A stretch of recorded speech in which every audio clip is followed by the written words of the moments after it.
she's among the most celebrated entertainers in Mzansi's entertainment industry, and the music which she released when she was, 18, 19 is still receiving airplay in our radio stations. At the height of her career, she could be best described as one of the princesses of Afro-soul before attending hiatus from the music industry.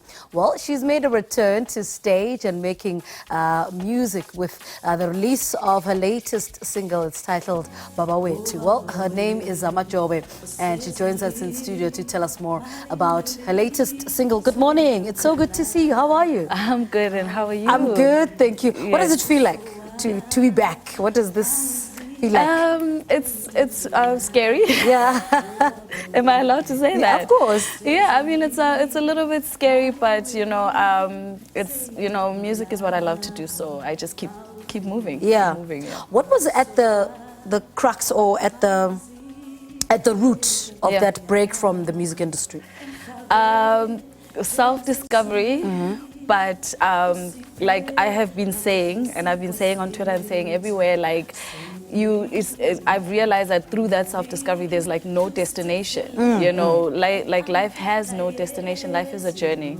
Yeah, I didn't know that. I know other people know that. I didn't know that. And then I realized that you'll never discover yourself fully, really. Yeah. What lessons came with that break or hiatus or whatever we want to call it, self-discovery? What lessons came with that period? Wow. I mean, it's a lot of things. A lot of things that, like I said, one of them is just that everything about life is just a continuous, not struggle as such. I don't want to be morbid, but like it's just a continuous cycle of things. You know? So you never really reach like a point, a spiritual point that you want to reach, or it's just choosing, certain things on a daily basis, and it's a journey. It's a journey. Yeah. Are you at all surprised that we are still listening to music that you released when you were what, 18, 19? Yeah. Do you ever sit back and say, but I'm like, why, guys? Are you serious? How, guys, wow. Yeah. And who is Zama now? Who is ZamaJobe right now?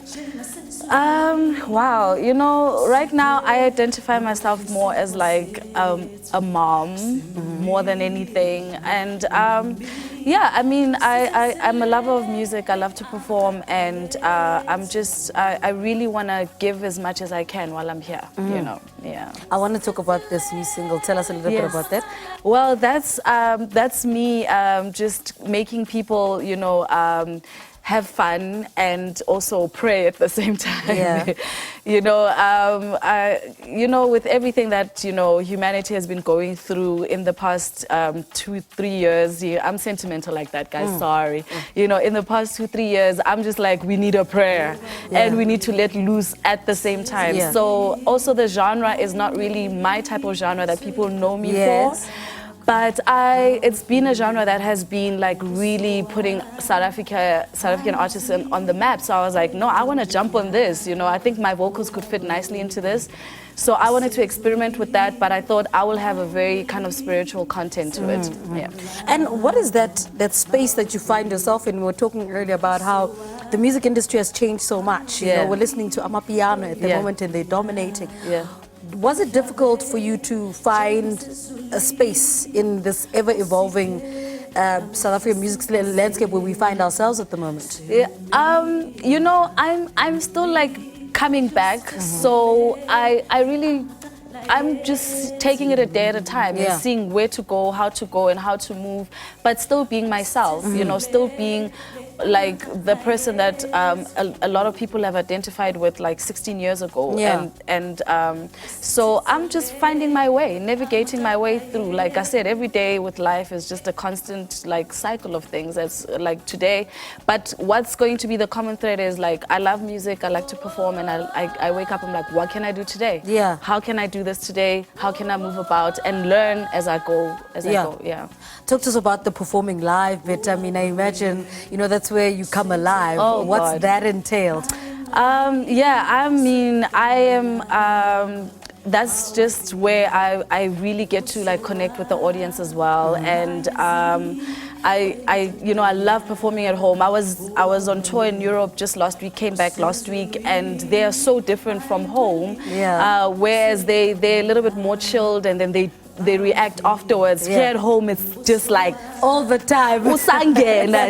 So it was like a very different kind of, vibe that I'm used to. But I'm always like to be out and about on weekends, wherever, amachisanyamas, wherever, festivals, whatever. You know, the industry is starting to open up again now, thank God. So wherever we can be, that's where I like to be, you know. Yeah, the Joy of Jazz as well, that's coming up. Yes. That's an interesting gig. I was about to say, yeah. That's an interesting gig. I like the concept that they've done where they've booked mainly South African artists. There's no international artists, which I loved. I didn't realize that was on purpose. I just noticed on my own, but they've also made it a conceptual gig. So everybody that's performing is not just going to be performing their stuff just the way it is. For me, they've teamed me up with a quartet. So I'll be doing a string quartet, and it's an all-female string quartet. So that's kind of wonderful. So it's me performing my stuff with strings, and I'm looking forward to that. It's a very kind of conceptual type of thing, and I don't know what the outcome is going to be, but I'm excited. So I think you started rehearsing it? No, we haven't. It's next month. I don't know. Maybe you're trying to feel your way around this. And tell us a little bit about what this period feels like. You know, you're back on stage, you're doing what you love the most. How does that feel? Finding your way as well. You said, you know, you wake up differently and you want to see what today offers, what this Saturday offers. Yes. I mean, it feels very.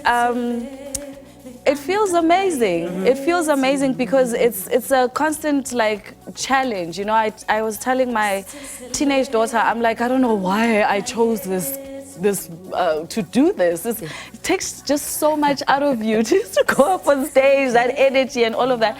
And but once you get through it and once you do it, it's a feel good, especially if, you know, people are like, you know, you got me through this, your music, it heals, you are so soothing, your voice is so soothing, you're so calm and whatever. And I'm like, oh my God, so the intention is being understood. Yeah. You know, because I don't always say what the intention is. I just release and then see what people are picking up by themselves. So when they understand, when there's that connection, you know, that's what I'm looking for. Interesting. When I went to bed yesterday, Baba Wethu was trending. What does that feel like? You know, because I'm like, that was crazy. ZamaJobe was trending last night when I went to bed. And I'm like, what did Zama do? And then I remembered, no, you were releasing last night. What is that? And that? Oh my God, that was like amazing. That was amazing. Shout out to my team, guys. Wow. That was amazing. So that's why I just want to keep going. You know, I want to keep going. And I really, really want to keep going. I wanna be at the heart of South Africans' hearts. Yeah. You know what? It's good to have you back on stage. I'm glad you are back. Singer and songwriter ZamaJobe speaking to us about her new single titled Baba Wethu, and it was released just yesterday. So if you're wondering what was happening, why was ZamaJobe trending last night, just like me, it's because of her new single. It's titled Baba Wethu.